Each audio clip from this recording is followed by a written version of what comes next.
अलवर के नीमराना इलाके में एक युवक प्रमोद सैनी रोडवेज बस से दिल्ली से करीब 2.5 करोड़ रुपए की ज्वेलरी लेकर जा रहा था। इस दौरान नीमराना और शाहजहांपुर के बीच सीआईएसएफ की वर्दी पहने हुई एक युवक ने बस को रुकवाया। उस युवक की वर्दी पर पवन नाम लिखा हुआ था। पवन ने प्रमोद को बस से नीचे उतार लिया। प्रमोद के पास यह ज्वेलरी 34 पैकेट में भरी हुई थी। इसकी डिलीवरी जयपुर में की जानी थी। पवन ने वर्दी की धौंस जमाते हुए प्रमोद को तस्कर बताकर अपनी गाड़ी में बिठा लिया। उसके बाद रास्ते में पवन और उसके साथियों ने प्रमोद से मारपीट कर ज्वेलरी लूट ली और उसे जयपुर के पास पटक कर फरार हो गए थे। वारदात की सूचना पर जयपुर पुलिस हरकत में आई। प्रारंभिक जांच में ही पुलिस को लूट का मामला संदिग्ध लगा। बाद में जब उसने छानबीन की तो पीड़ित प्रमोद ने ही साजिश रचकर खुद के साथ लूट की घटना को अंजाम दिलाया था। पुलिस ने मामले की कड़ी से कड़ी जोड़कर इसका खुलासा कर मुख्य आरोपी समेत 3 आरोपियों को गिरफ्तार कर लिया है।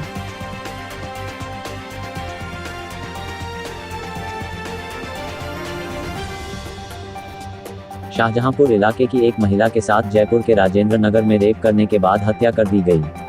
उसके बाद आरोपी ने सबूत मिटाने की नीयत से मृतका का जबरन दाह संस्कार करवाने का प्रयास किया, लेकिन मृतका की 4 साल की बच्ची ने घटना से पर्दा उठा दिया। मृतका के जीजा ने बताया कि महावीर सिंह गुर्जर रात को उसके रिश्तेदार के जयपुर स्थित घर गया। उसने बच्चों को पैसे देकर कहा कि ट्यूशन वाले टीचर ने आपको बुलाया है। उसके बाद महावीर ने उसकी साली के साथ रेप करके गला दबाकर उसकी हत्या कर दी। आरोपी ने उसके साऊ को फोन करके बताया कि आपकी पत्नी की तबीयत खराब है, जल्दी से आ जाओ। उसके बाद वह हमें बिना बताए शव लेकर गांव ले आया और अंतिम संस्कार कराने का दबाव बनाने लगा। परिजनों ने जब बच्चों से पूछा तो उन्होंने पूरा मामला बता दिया कि महावीर अंकल ने मम्मी को मारा है। घटना के समय उसका साऊ भिवाड़ी गया हुआ था। आरोपी भी उनका रिश्तेदार है।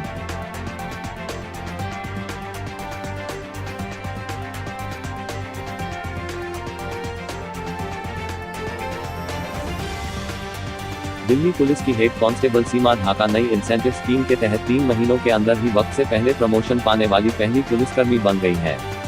सीमा ढाका को 76 गुमशुदा बच्चों को ढूंढ निकालने के लिए आउट ऑफ टर्न प्रमोशन दिया गया। उत्तरी दिल्ली स्थित समयपुर बादली पुलिस स्टेशन में तैनात सीमा ढाका आउट ऑफ टर्न पाने वाली पहली पुलिसकर्मी बन गई हैं। पुलिस आयुक्त ने राजधानी में लापता बच्चों को ढूंढने और उनके माता पिता को सौंपने के लिए पुलिसिया खेमे को प्रोत्साहित किया था। सीमा ढाका को यह इनाम लापता हुए 76 बच्चों को ढूंढने के बाद मिला है। सीमा ने जिन बच्चों को खोजा उनमें से 56 बच्चे 14 साल से कम उम्र के हैं। इन लापता बच्चों को दिल्ली, पंजाब और पश्चिम बंगाल से भी खोजा गया है। दिल्ली के विभिन्न थानों से इन 76 बच्चों के लापता होने की रिपोर्ट दर्ज कराई गई थी, जिन्हें महिला हेड कांस्टेबल सीमा ढाका ने 2.5 महीने में ईमानदारी और मेहनत से किए गए प्रयासों से ढूंढ निकाला।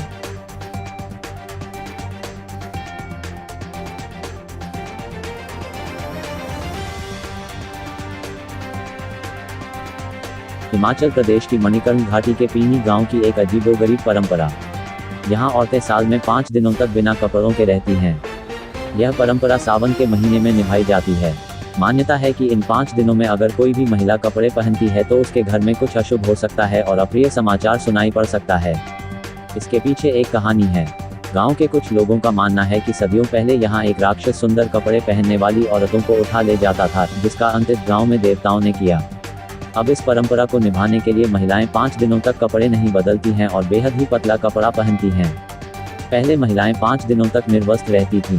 इन 5 दिनों में गांव के अंदर मांस मदिरा का सेवन बंद हो जाता है। महिलाएं इन दिनों खुद को समाज से बिल्कुल अलग कर लेती हैं।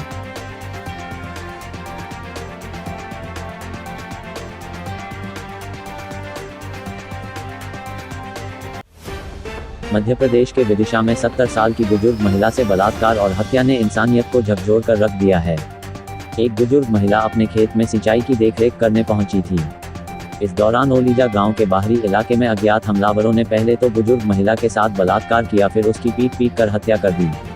दरिंदों ने महिला के मुंह में मिट्टी भर दी और उसके प्राइवेट पार्ट पर लाठी डंडों से वार भी किए। सुबह के समय जब गांव वालों को महिला की कटी हुई नग्न लाश झाड़ियों में पड़ी मिली तो सबके रोंगटे खड़े हो गए, जिसके बाद गांव वालों ने इस दरिंदगी की सूचना पुलिस को दी। घटना की सूचना मिलने के बाद मृतका के परिवार वाले भी मौके पर पहुंच गए और उसकी पहचान की। मौका वारदात पर छानबीन करने के बाद महिला के शव को पोस्टमार्टम के लिए भेजा गया। पहली नज़र में यह बलात्कार और हत्या का मामला ही प्रतीत होता है। पीड़िता पर बेरहमी से हमला किया गया और उसके मुंह को मिट्टी से भर दिया गया। महिला के परिवार वालों ने बताया कि जमीन पर बुवाई से पहले सिंचाई का काम चल रहा था। जिसकी निगरानी करने के लिए पीड़िता पिछले कुछ दिनों से रोजाना खेतों में जाती थी।